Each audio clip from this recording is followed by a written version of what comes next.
جیسے اسے پتا چلے گا نا کہ میں اس کے قریب ہوں وہ فوراً مجھے کال کرے گا اور میں پہلی دفعہ میجر احمد کی کال کا انتظار کروں گی۔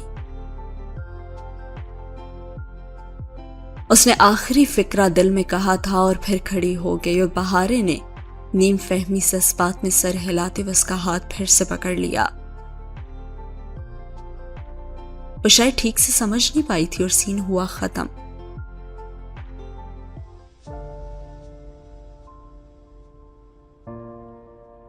آج سے لاکھوں سال پہلے اناتولیا کے پہاڑوں باشمول حسن داغ ترک میں پہاڑ کو کہتے ہیں کا لاوا پھٹا تھا، اور یوں سیال مادہ ان پہاڑوں کی چوٹیوں سے بہتا ارد گرد کے میدانوں میں دور دور تک پھیلتا گیا تھا۔ کئی صدیاں اس لاوے کو سوکھنے میں لگیں اور قریباً 30 لاکھ برس پہلے یہ لاوا مکمل طور پہ خشک تو ہو گیا، لیکن بارش اور کٹاؤ کے بعد یہ اپنے پیچھے زمین کے چہرے پہ ایک عجیب و غریب علاقہ چھوڑ گیا۔ چاند کی سرزمین سے مشابہت رکھنے والے میدان اور وادیاں جہاں حیرت انگیز نقش و نگار بنے رہ گئے، جیسے ہاتھ سے کسی ماہر مصور نے بنائے ہوں۔ کیپیڈوکیا، خوبصورت گھوڑوں کی سرزمین۔ کیپیڈوکیا کا پہلا نام کس نے رکھا، اس بارے میں کئی روایات ہیں، البتہ اس کا موجودہ نام کیپیڈوکیا کے بارے میں عام رائے تو یہی ہے کہ یہ فارسی کے کتپتوکا سے نکلا ہے، یعنی کہ خوبصورت گھوڑوں کی سرزمین۔ اس خشکی اور سبزے کا امتزاج لیے علاقے کی مٹی کے اوپر سطح خاصی نرم ہے، جس کے باعث گئے وقتوں کی عیسائی تہذیبوں نے یہاں پہاڑوں کے اندر غار نما بڑے بڑے گھر اور چرچ بنا لیے تھے۔ ان کی کھڑکیاں یوں ہوتی کہ دور سے لگتا جیسے کسی پہاڑ کی بہت سی آنکھیں ہوں، اور زمین کے اندر بنے سینکڑوں زیر زمین شہر آج بھی یہاں موجود ہیں۔ صدیوں پرانا غاروں سے بنا ہوا خوبصورت کیپیڈوکیا، محسن کے کبوتروں کی سرزمین۔ ایک چھوٹا سا انٹروڈکشن تھا کیپیڈوکیا کے بارے میں۔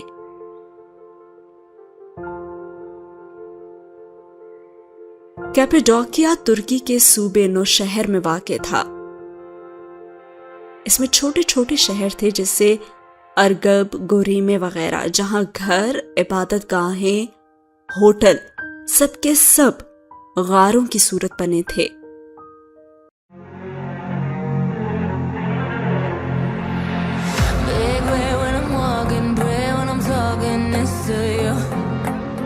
Fight for my attention, for your ascension, you must prove.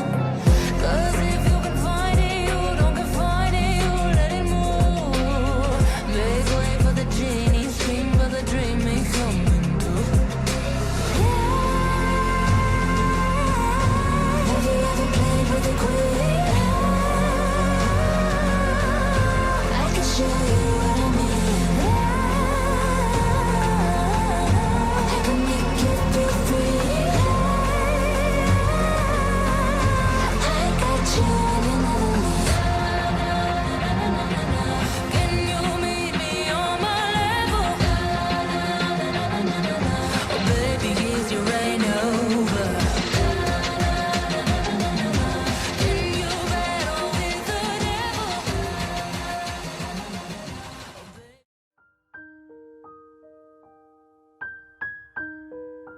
ارگب سے گھنٹہ بھر کی ڈرائیو پہ کیسری کا ایئرپورٹ یعنی کیسری ہوالانی تھا، جہاں ان کا جہاز اس صبح اترا تھا۔ اور جناب پھر سے سوال شروع ہو گئے بہارے کے کہ ہم رہیں گے کہاں حیا؟ بہارے اس کا ہاتھ پکڑے ایئرپورٹ کے لاؤنج میں اس کے ہمراہ چلتی بار بار پوچھ رہی تھی، کسی ہوٹل میں ہی رہیں گے بہارے، لیکن پہلے کچھ کھا لیتے ہیں۔ اور اگر عبد الرحمن نے فون ہی بند رکھا ہوا تو، اور اس نقطے پہ پہنچ کر تو اس کا اپنا دل بھی ڈوب گیا تھا. یہ وہ آخری بات تھی جو وہ سوچنا نہیں چاہتی تھی. اور اس نے کہا کہ ہاں اس کے سارے نمبر بند تو ہیں، مگر اس نے کوئی دوسرا نمبر آن کر رکھا ہوگا، اور یقیناً جی پی ایس سے ریسیور بھی آن ہوگا. وہ ضرور کال کرے گا ہمیں. اس نے بہارے سے زیادہ خود کو تسلی دی تھی. ابا اور پھپھو کو بھی اس نے بتا دیا تھا کہ وہ اپنی دوست کے ساتھ کیپیڈوکیا جا رہی ہے، اور اگر اس نے پھپھو سے رابطہ کیا تو جان لے گا، ورنہ نہیں. اور پھر وہ دونوں ایئرپورٹ کے کیفیٹیریا میں آئیں اور ایک میز کے قریب اپنا سامان رکھ کر کرسیاں کھینچیں. آس پاس کم ہی لوگ تھے، کاؤنٹر ساتھ ہی تھا، اور استقبالیہ پہ موجود لڑکے کے ساتھ 2-3 نوجوان لڑکے کھڑے ہنستے ہوئے باتیں کر رہے تھے. ترکی میں لڑکیوں کا تنہا سفر کرنا بہت عام سی بات تھی، مگر لڑکے تو لڑکے ہی ہوتے ہیں نا. اور پھر چند ہی لمحے گزرے کہ وہ ان کی طرف متوجہ ہو گئے، مسکراتے ہوئے مڑ مڑ کر دیکھتے ہوئے. اگر اسے جہان کو نہ ڈھونڈنا ہوتا نا تو وہ کبھی ادھر نہ آتی. اور جب بار بار ان کا گردن موڑنا برداشت نہیں ہوا اور بہارے بھی ناگواری سے ناک سکوڑنے لگی تو وہ اٹھ کھڑی ہوئی. اور جیسے وہ جانے لگی تو کہنے لگے آپ آرڈر نہیں کریں گی؟ کاؤنٹر والے لڑکے نے پہلے ترک اور پھر بہارے کے انگلش پلیز کہنے پہ انگریزی میں یہی بات دہرائی تاکہ حیا سمجھ سکے. نہیں، ہمیں جانا ہے، وہ خوف سے کہتی ہوئی اپنا سامان اٹھانے لگی. اور پتہ نہیں اب آگے کیا کرنا تھا. ہالی کو بھی نہیں بتایا تھا اس نے، سو ہوٹلز کے بارے میں وہ اس سے بھی نہیں پوچھ سکتی تھی. آپ کو ہوٹل چاہیے تو میں مدد کر سکتا ہوں، ایک لڑکے نے دانت نکالتے ہوئے اسے پیشکش کی. شکریہ، میرے پاس ہوٹل ہے، وہ رکھائی سے کہہ کر بہارے کا ہاتھ پکڑے پلٹنے ہی لگی تھی کہ وہ پھر سے بولا، کون سا ہوٹل؟ جتنی تیزی سے اس نے پوچھا تھا اس سے زیادہ تیزی سے حیا کے لبوں سے نکلا کہ یہ اوپر والا. اس نے بے ساختہ جان چھڑانے کے لیے کاؤنٹر پہ رکھے گائیڈ بکلیٹ کی طرف اشارہ کیا، جہاں پہلے ہی صفحے پہ 3 ہوٹلز کی تصاویر اور معلومات درج تھیں. اتنے فاصلے سے اسے ہوٹل کا نام تو پڑا نہیں گیا، مگر وہ سب غیر ارادی طور پر تھا. چاروں لڑکوں نے بے اختیار گائیڈ بک کے صفحے کو دیکھا اور اوپر والے ہوٹل کی تصویر پہ نگاہ ڈالی، اور پھر بے ساختہ کاؤنٹر والے کے دانت اندر ہوئے.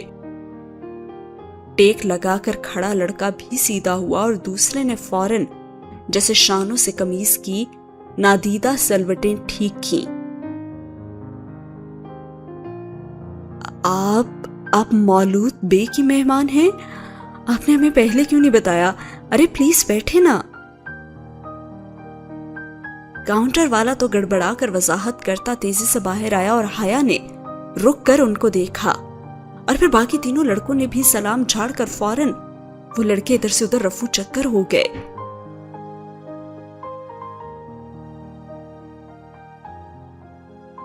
میں نے مولود بے کو ابھی آدھا گھنٹہ پہلے بازار میں دیکھا تھا، وہ ادھر ہی ہیں.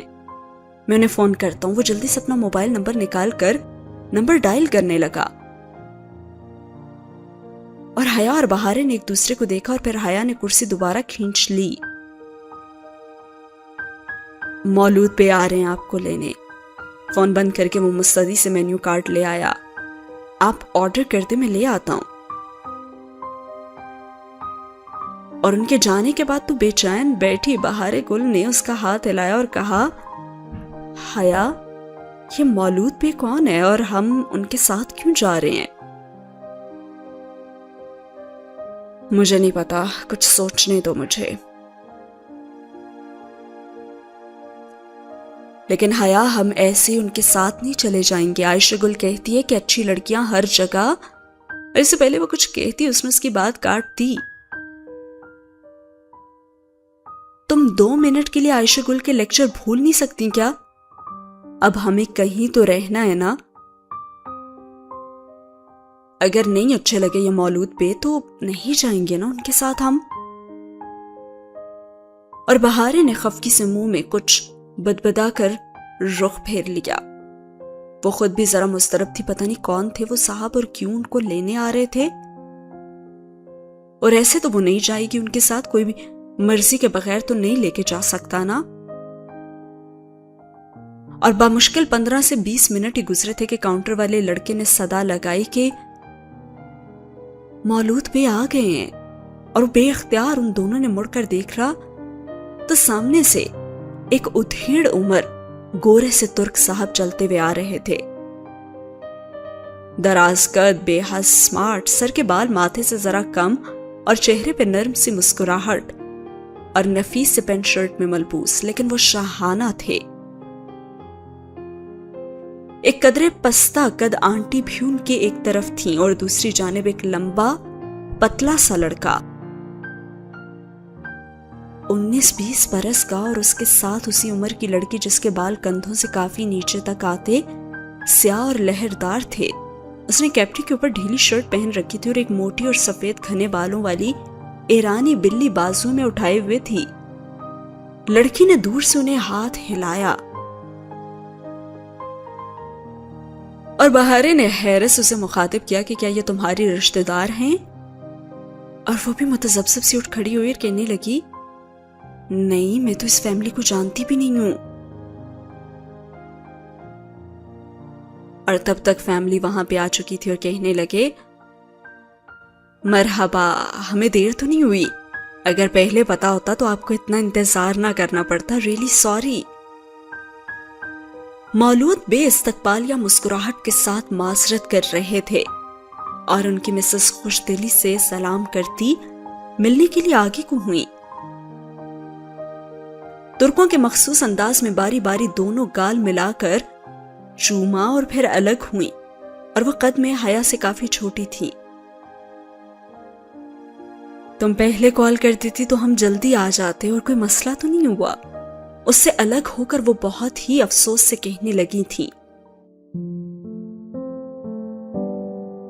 میں سونا ہوں اور یہ میری بیٹی پتار ہے، اور یہ فاتح ہمارے ساتھ کام کرتا ہے۔ میرا بیٹا گو خان آج کل انقرہ گیا ہوا ہے، ورنہ اس سے بھی ملاقات ہو جاتی۔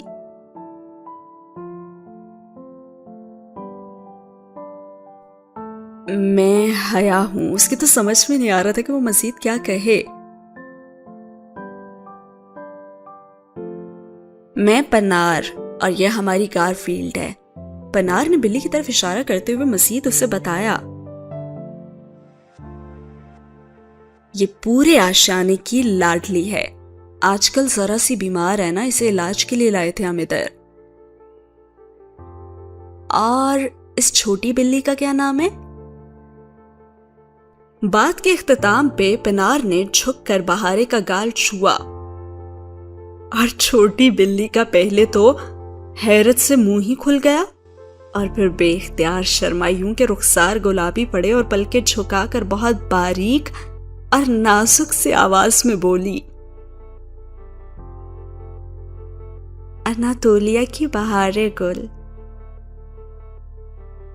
اور حیا نے پوری آنکھیں کھول کر اس چھوٹی اداکارہ کو دیکھا جس کی یہ آواز تو خود اس نے بھی کبھی نہیں سن رکھی تھی۔ آپ استنبول سے آئے ہیں؟ مولود بے پوچھ رہے تھے۔ میں پاکستان سے ہوں اور یہ ترکی میں میری رشتہ دار ہیں۔ ان سب کے والہانہ اور خوش خلق انداز کے آگے اس کا نو تھینکس کہنے کا ارادہ تو کمزور ہی پڑنے لگا تھا۔ چلیں، باقی باتیں تو ہم گھر چل کر بھی کر لیں گے۔ فاتح، چلو آپا کا سامان اٹھاؤ، دیکھو وہ کتنی تھکی بھی لگ رہی ہیں۔ آؤ بیٹا، کار باہر ہے۔ مسز سونا اپنے مہمانوں کو مزید تھکانا نہیں چاہتی تھی اور فاتح سامان لینے کے لیے آگے بڑھا تو حیا نے بے اختیار بہارے کو دیکھا۔ چلو جلدی کرو حیا۔ تازہ تارہ تعریف سے گلنار ہوئی بہارے نے اٹھلا کر اس کی آستین کھینچی اور حیا نے گہری سانس لے کر بیگ فاتح کو تھما دیا۔ کہیں تو رہنا ہی تھا نا انہیں، اور فیملی رن ہوٹل سے زیادہ اچھا ہوٹل تو کوئی ہو ہی نہیں سکتا۔ وہ دونوں ان کے ساتھ چلتی ہوئی باہر آ گئی جہاں پہ ایک چھوٹی سی وین کھڑی تھی. اسے بے اختیار اپنا اور ڈی جے کا ترکی میں پہلا دن یاد آیا جب احمد اور چغتائی ایسی ہی وین میں انہیں لینے کے لیے آئے تھے. مولود بے کا ہوٹل ارغب میں تھا. قریباً گھنٹے کی ڈرائیو تھی اور کھڑکی کے اس پار کیپیڈوکیا کا خشک علاقہ بھی نظر آ رہا تھا، پر اسرار سا، خاموش سا اور دنیا سے الگ تھلگ. غاروں سے بنی خوبصورت گھوڑوں کی سرزمین، دور کہیں کو حسن کے دونوں پہاڑ بھی دکھائی دے رہے تھے جو اپنے اندر کا سارا لاوا صدیوں قبل زمین پہ انڈیل کر اب سکون سے کھڑے تھے. ڈی جے کو بہت حسرت تھی کیپیڈوکیا دیکھنے کی. کھڑکی کے باہر بھاگتے مناظر دیکھ کر بے اختیار اس کے لبوں سے نکلا اور پھر وہ فوراً چپ ہو گئی. ڈی جے کون؟ پنار جو بلی کو تھپک رہی تھی بے ساختہ پوچھ بیٹھی، اور حیا نے بھی جواب دیا کہ میری ایک دوست تھی. اور جیسے اس کا جواب ختم ہوا تو بہارے نے بھی آہستہ سے اضافہ کیا، مر کے یہ. اوہ، پنار نے تعصب سے اسے دیکھا. جب تمہاری بلی مر جائے گی نا تو وہ ڈی جے کے پاس چلی جائے گی. چند لمحے بعد بہارے نے بہت ہی سمجھداری سے پنار کی معلومات میں مزید اضافہ کرنا چاہا. بہارے گل، بہت ہو گیا، چپ. اس نے ہڑبڑا کر اسے ٹوکا اور پھر معذرت کرنا چاہی. سوری، یہ بس ایسے ہی بولتی رہتی ہے. مگر پنار اور مسز سونا ہنس پڑی تھی. یہ چھوٹی بلی کتنی پیاری ہے نا. پنار نے جھک کر اس کا گال چوما.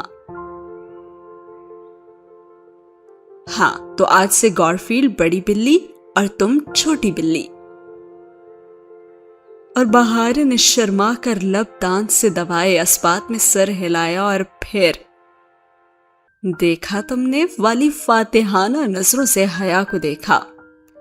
حیا نے گہری سانس لے کر سر جھٹکا. یہ لڑکی نہ بہت پٹے گی اس کے ہاتھوں سے. آشیانہ کیو ہاؤس ایک چھوٹا سا 2 منزلہ ہوٹل تھا. ننھی سی پہاڑی کو کاٹ کر بنایا گیا تھا اور سامنے سے جیسے کوئی بنگلہ سا لگتا تھا. ایک طرف باہر سے جاتی سیڑھیاں، اوپر ٹیرس اور سامنے صحن تھا. ٹیرس اور گراؤنڈ فلور دونوں کے برآمدے محرابی تھے. اندر آدھے کمرے پہاڑ کو کاٹ کر بنائے گئے تھے اور وہ کوئی بہت اونچی پہاڑی چوٹی نہیں تھی. ہوٹل کی چھت سے بھی ذرا کم تھی اور ہوٹل کی پشت اس پہاڑی میں گویا دھنسی بھی تھی. چھوٹا سا خوبصورت سا آشیانہ تھا وہ. مولود بے کا کیپیڈوکیا میں خاص مقام تھا. وہ اس علاقے کے ڈسٹرکٹ چیف تھے. لوگ ان سے ڈرتے بھی تھے اور ان کی عزت بھی کرتے تھے. ان کے مہمانوں کے ساتھ کوئی بھی برا سلوک نہیں کرتا تھا. اور آج ہوٹل کے 7 کمرے خالی تھے. وہ اور بہارے ہی آشیانے کی مہمان تھیں. یہ ہے تمہارا کمرہ. مجھے لگا تمہیں یہ پسند آئے گا. اگر بدلنا ہو تو بتا دو.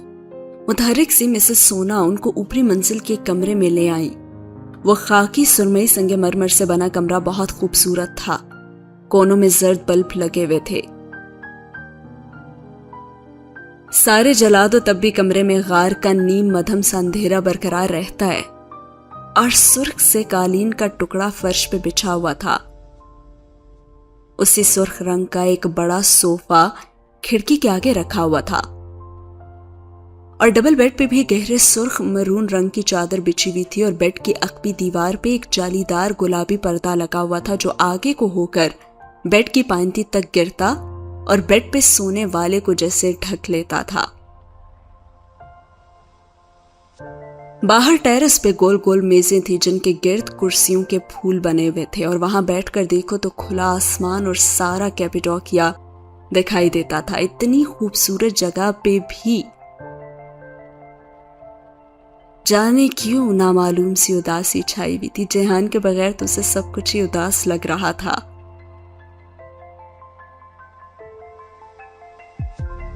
سوچنے لگی کہ اگر اس نے واقعی ریسیور آف کر دیا ہو تو مستقل پوچھے جانے والے سوالات میں سے جو بہارے کی طرف سے آ رہے تھے ان میں سے ایک سوال تو حیا کے دماغ میں رک ہی گیا تھا کہ اگر اس نے واقعی ریسیور آف کر دیا ہو تو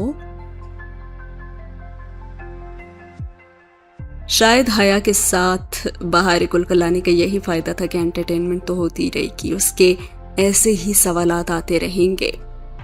خیر اس نے کمرے کو بغور دیکھا اور اس کے بعد کہنے لگی کہ مجھے تو یہ کمرہ پسند ہے اور میری چھوٹی بلی کو بھی۔ بظاہر بشاشت سے مسکراتے اس نے مسز سونا کو اطمینان دلایا۔ آشیانہ شہر سے ذرا الگ تھلگ تھا، سو مولود بے نے کہہ دیا تھا کہ وہ جہاں جانا چاہیں وہ انہیں ڈراپ کر دیں گے، اور وہ خالصتاً مہمان نواز طور خاندان تھا، ورنہ ہوٹل کا مالک جس شہر کا ڈسٹرکٹ چیف بھی ہو کہاں اپنے مہمانوں کو ڈرائیو کر کے لے جایا کرتا ہے۔ مولود بے کو پورا کیپیٹوکیا جانتا تھا اور ان کے مہمانوں کو کسی بھی قسم کے ٹور پیکج میں خصوصی ڈسکاؤنٹ بھی مل جاتا تھا۔ ان کا نام مولود، اردو لفظ نومولود کا مولود ہی تھا۔ لفظ نومولود جو ہے وہ اردو میں اس کا مطلب ہوتا ہے کہ جو نیا بچہ ہوتا ہے، جو نیولی بورن بیبی ہوتا ہے، اس کو کہتے ہیں نومولود۔ اس کے علاوہ مولود جگہ پیدائش کو بھی کہتے ہیں، جو بچہ ہوتا ہے اس کو بھی کہتے ہیں۔ اس کا میننگ کچھ یہی ہوتا ہے۔ ہمارے وہ نام جو دال پہ ختم ہوتے ہیں ترک انہیں تے پر ختم کرتے ہیں، جیسے احمد کو احمد، بلند کو بلند، اور مولود کو مولود پکارتے تھے۔ ایسے ہی ہمارے وہ نام جن کے آخر میں بے آتا ہے ترک ان کے آخر میں پے لگا دیا کرتے ہیں۔ یوں طیب سے بنا طیب، ایوب سے ایوب، اور زینب سے زینب، یعنی بے کو وہ پے سے ریپلیس کر دیتے ہیں اور دال کو تے سے۔ وہ سارا دن کمرے میں ہی رہی تھی اور پھر شام کو مسز سونا اور فاتح شہر جا رہے تھے تو ان کے ساتھ چلی گئی، اور حیا کی ٹریسر والی ڈبی ابھی بھی پرس میں ساتھ ہی تھی۔ اگر وہ ادھر ہوا تو جان لے گا کہ وہ اس کے قریب ہے، اور پتہ نہیں دل کے رشتے زیادہ مضبوط تھے یا پھر جی پی ایس کے۔ مگر جب رات اتر آئی اور فون نہیں بجا تو وہ امید کھونے لگی۔ اگلا پورا دن بھی انہوں نے کمرے میں گزارا اور کھانا بھی وہیں منگوایا۔ مسز سونا کے ہاتھ کے بنے سلاد، جیلی، جام بالکل گھر جیسا ذائقہ تھا۔ پھر بھی وہ بہت ہی بیزاری محسوس کر رہی تھی۔ بہارے بھی باہر جانا چاہتی تھی لیکن اس نے منع کر دیا، اور اس نے صبح سے کوئی 10ویں دفعہ پوچھ لیا تھا کہ کیا عبد الرحمن کال نہیں کرے گا۔ مجھے نہیں پتا بہارے، اور فضول باتیں مت کرو، اور بہارے کی آنکھوں میں ناراضگی آ چکی تھی۔ تم نے اگر دوبارہ مجھ سے ایسی بات کی تو میں یہاں سے چلی جاؤں گی، اس نے کہا تھا۔ بہارے میں نے کہا ہے نا کہ فضول باتیں مت کرو۔ سختی سے جھڑک کر وہ ڈریسنگ روم کی طرف جانے کے لیے اٹھی، اور بہارے ناک سے کوڑ کر منہ میں کچھ ہی بڑبڑائی تھی۔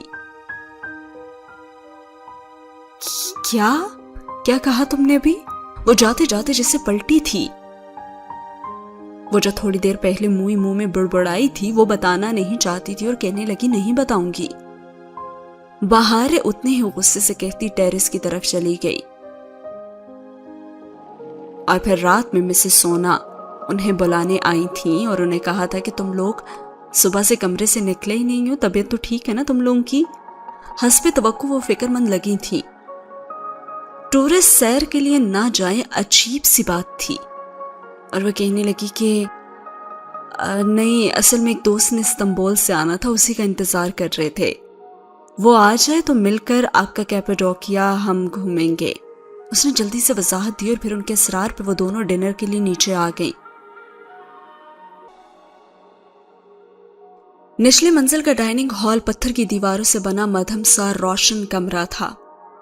2-4 میزیں، کرسیاں رکھی ہوئی تھی وہاں پہ، اور دیواروں کے ساتھ فرشی نشست کی طرز کے زمین سے 2 بالشت اونچے پتھر کے صوفے بھی بنے ہوئے تھے جن پہ مرون طور قالین بچھے ہوئے تھے۔ اس نے بھی اس مرون شیڈ کا اجرک کا کرتا اور سیاہ ٹراؤزر پہن رکھا تھا اور اوپر سیاہ حجاب۔ اسے حجاب سے کھاتا دیکھ کر ٹرے اٹھائے ہال میں داخل ہوئی پنار تو ٹھٹک کر رکی، اور پھر سامنے کاؤنٹر پہ کھڑے فاتح کو اس نے پکارا، فاتح تم کچن دیکھ لو نا، وہ کمفرٹیبل نہیں ہے شاید۔ اس نے انگریزی اور ترک دونوں میں کہا کیونکہ فاتح کی انگریزی کمزور تھی، اور فاتح جی آپا کہہ کر تابیداری سے وہاں سے ہٹ گیا۔ اور حیا ہلکا سا مسکرائی، اس کے دل پہ اتنی بیزاری چھائی ہوئی تھی کہ اس کے لیے مسکرانا بھی مشکل تھا، اور اس نے کہا تھینکس۔ اور کھانے کے بعد وہ دونوں آگے پیچھے سیڑھیاں چڑھتی اوپر واپس آ گئیں۔ اس کا پاؤں درد کر رہا تھا، سو آتی بستر پہ لیٹ گئی اور پیچھے دیوار سے لٹکتا جالی دار گلابی پردہ اپنی پائنتی تک پھیلا دیا۔ اب چت لیٹے اسے چھت گلابی جالی کے پار دکھائی دے رہی تھی، اور بہار اس سے کہنے لگی کہ حیا کیا تم مجھ سے ناراض ہو؟ ساتھ لیٹی بہاریں تھوڑی دیر بعد قریب کھسک آئی اور حیا نے گردن ذرا ترچھی کر کے اسے دیکھا۔ کیوں پوچھ رہی ہو تم؟ کیونکہ عائشہ گل کہتی ہے کہ کسی کو ناراض کر کے نہیں سوتے، کیا پتا صبح ہم جاگ ہی نہ سکے۔ ارے نہیں، میں ناراض نہیں ہوں۔ اور پھر سے وہ گردن سیدھی کر کے دوبارہ غار کی چھت کو تکنے لگی۔ میں تو بس پریشان ہوں۔ تو کیا تم پریشانی میں یوں ہی غصہ کرتی ہو؟ ہاں، اور تم کیا کرتی ہو؟ میں باہر ایک دم جوش سے اٹھ کر بیٹھ گئی۔ میں آسمان میں اڑتی ہوں ادھالار کے بگلوں اور سلطان احمد مسجد کے کبوتروں کے ساتھ۔ کیا تمہیں یہ کرنا آتا ہے؟ اور حیا نے چند لمحے اس کے معصوم اور شفاف چہرے کو دیکھنے کے بعد نفی میں سر ہلایا۔ سوچنے لگی کہ بچپن بھی کتنا پیارا ہوتا ہے نا، کندھے اور دل بہت سارے بوجھ سے خالی ہوتے ہیں اور انسان ایسے ہی ہواؤں میں اڑتا ہے۔ اور اسے کہنے لگی، اچھا میں تمہیں سکھاتی ہوں نا، چلو آنکھیں بند کرو۔ حیا نے آنکھیں بند کی، اور پھر سے وہی ایک شخص ہر جگہ اسے نظر آنے لگا تھا، اور تکلیف کا احساس جیسے سواہ ہو گیا۔ اور باہر اسے کہنے لگی، اب تم آہستہ آہستہ ہوا میں اڑ رہی ہو، اوپر، بہت اوپر۔ دیکھو حیا تم اڑ رہی ہو۔ اور ساتھ ہی وہ دبے قدموں بستر سے اتری، اور حیا نے پلکوں کی جھری سے دیکھا وہ احتیاط سے بلی کی چال چلتی سوئچ بورڈ تک گئی اور پنکھا فل چلا دیا، اور پھر وہ اسی طرح واپس آ گئی اور کہنے لگی، دیکھو حیا اب تم اوپر ہوا میں اڑ رہی ہو، دیکھو ہوا چل رہی ہے نا، تمہیں محسوس ہو رہی ہے نا ہوا، اور دیکھو آنکھیں مت کھولنا ورنہ تم نیچے گر جاؤ گی۔ اور اس نے کہہ کر بند آنکھوں سے ہی ہاں میں سر ہلا دیا۔ اگر زندگی کا وہ فیس کوئی خواب تھا تو وہ واقعی نیچے گرنے کے خوف سے آنکھیں کھولنا نہیں چاہتی تھی، لیکن حقیقت تو ہمیشہ نیچے گرا دیا کرتی ہے نا۔ اور اس نے ایک دم سے آنکھیں کھول لی۔ ہاں یہ کیا کیا تم نے؟ دیکھا نیچے گر گئی نا اب تم۔ بہارے نے بوکھلا کر احتجاج کیا اور پھر پھرتی سے اٹھ کر پنکھا بند کیا اور ہوا سے گلابی پردہ پھڑپھڑانے لگا تھا۔ اللہ ہی تمہیں سمجھے، وہ خفگی سے کہتے ہوئے واپس آ کر لیٹ گئی۔ اس کے بعد حیا نماز پڑھنے کے لیے جب اٹھی تو اس نے بہارے سے بھی پوچھا کہ کیا تم نے نماز پڑھی ہے؟ اور بہارے نے جھٹ خود پہ بیڈ کور تان لیا۔ ہاں میں ابھی پڑھتی ہوں۔ اوہ میری آنکھیں بند ہو رہی ہیں، اب کھل ہی نہیں رہی۔ اوہو، اور پھر وہ لمحے بھر میں جیسے ہوش کھو چکی تھی اور بیگانہ ہو کر سو بھی چکی تھی۔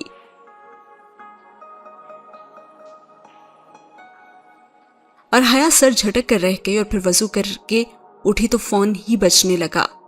روہیل کالنگ، اس نے کال موصول کی اور اس سے پوچھ رہا تھا کہ کب آ رہی ہو تم واپس؟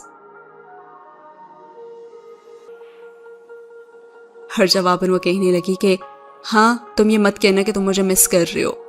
وہ کھڑکی کے آگے رکھے صوفے پہ بیٹھی مسکرا کر فون کان سے لگائے کہہ رہی تھی، ہاں وہ تو خیر میں نہیں کر رہا، لیکن ابا چاہتے ہیں کہ میری شادی اناؤنس کر دیں، ایک ولیمہ ریسیپشن ہی رکھ دیں، لیکن جب تم اور جہان آؤ گے نا تب ہی فنکشن ہو پائے گا۔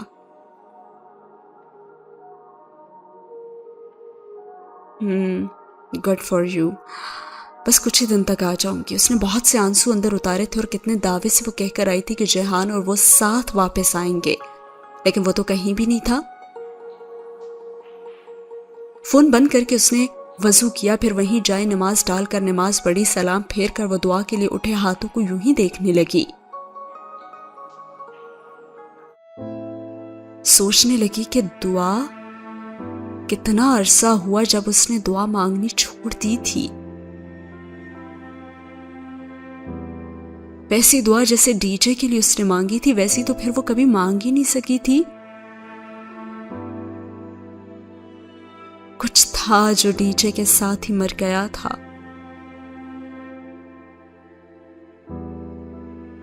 اس کے بعد تو اس نے معافی مانگی تھی، استقامت مانگی تھی، مگر دنیا مانگنا چھوڑ دی تھی اس نے۔ لوگ، رشتے، ناطے، یہ سب دنیا ہی تو ہے۔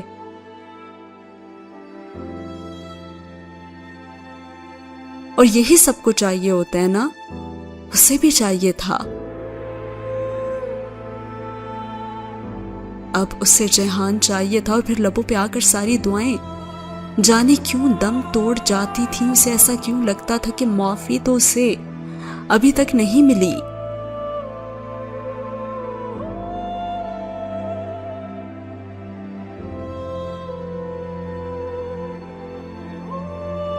وہ گم سم سی اپنے ہاتھوں کی لکیریں دیکھنے لگی۔ اللہ تعالی کے ساتھ تعلق بھی کتنا مبہم سا ہوتا ہے نا۔ یہ خواہش تھی اس کی کہ میں اسے اچھی لگوں، میں اس کی مانوں،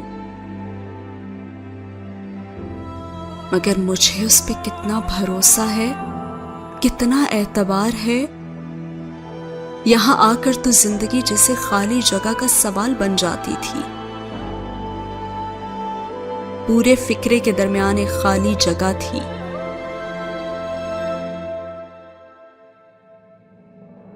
اور ادھر کون سا لفظ لکھنا تھا، اس جگہ پہنچ کر وہ لکھنا بھول جاتی تھی۔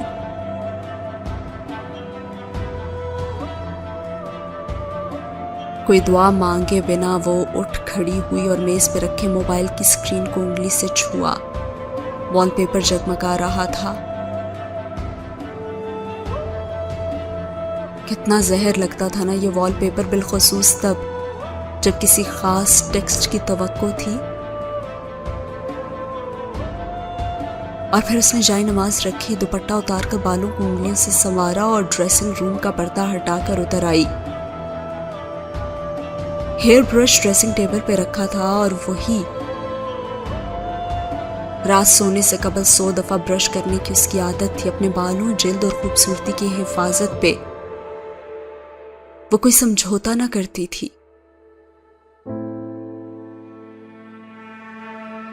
برش کے ساتھ نکلی پھولوں کا گلدان بھی رکھا ہوا تھا جس کے اندر شیشے کی ایک ڈبی تھی جو سنہری افشاں سے بھری ہوئی تھی. اس نے یہی وہ ڈبی نکالی اور کھولی. سنہری چمچم چمکتی افشاں اور اس کی پشت سے آتی بلب کی روشنی میں وہ مزید چمک رہی تھی. اور پھر ایک دم سے دمکتی افشاں پہ چھایا سی بن گئی جیسے اس کے اور بلب کے درمیان کوئی آڑ آ گئی تھی. اور کسی خیال کے تحت اس نے سر اٹھا کر آئینے میں دیکھا تو اسے نظر آیا کہ اس کے عکس کے پیچھے کوئی کھڑا ہوا تھا.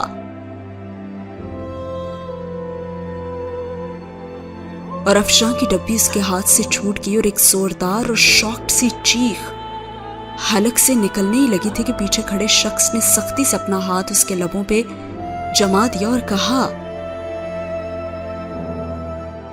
شش، چیخنا نہیں، آواز باہر جائے گی اور پھر یہ ساری فیملی بھاگتی ہوئی آ جائے گی. اور وہ چہرہ اس کے قریب کیے دھیمی سرگوشی میں بولا تھا اور حیا کی آواز ہی نہیں، سانس بھی جیسے رک گیا تھا.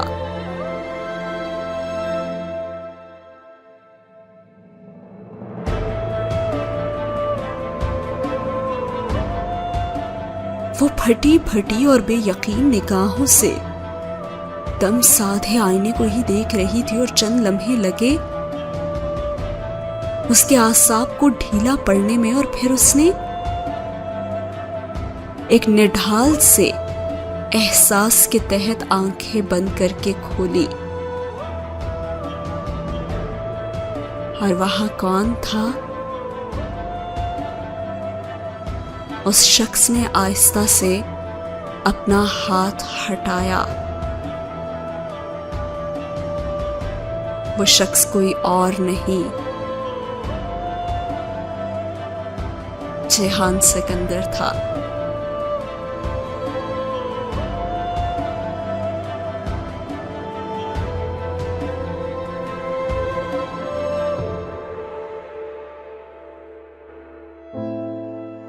اب وہ وہاں کیسے پہنچا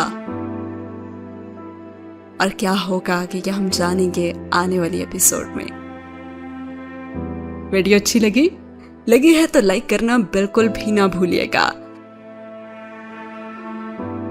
اور اس کے بعد حیا سلیمان اور جیہان سکندر کے درمیان جو لیول کی کنورسیشن ہوگی نا، اس کے بعد جو پچھلے کچھ دنوں سے بورنگ تھوڑی سی ایپیسوڈز آ رہی تھیں وہ ساری بوریت ختم ہو جائے گی. اور جیہان سکندر یہاں کیسے پہنچا، اور مجھے تو یہ بھی لگ رہا ہے کہ حیا سلیمان کے یہاں آتے ہی جی پی ایس ٹریکر نے اسے الرٹ کر دیا تھا، اور یہ جو ہوٹل میں ان کا سٹے ہے وہ بھی جیہان سکندر ہی کی طرف سے ہے. اور کیا دبنگ انٹری ماری ہے پھر سے جیہان سکندر نے. ضرور بتائیے گا اپنا فیڈ بیک کامنٹ سیکشن میں. ملتے ہیں اگلی ایپیسوڈ میں، تب تک کے لیے رکھیے اپنا بہت سارا خیال. اللہ حافظ.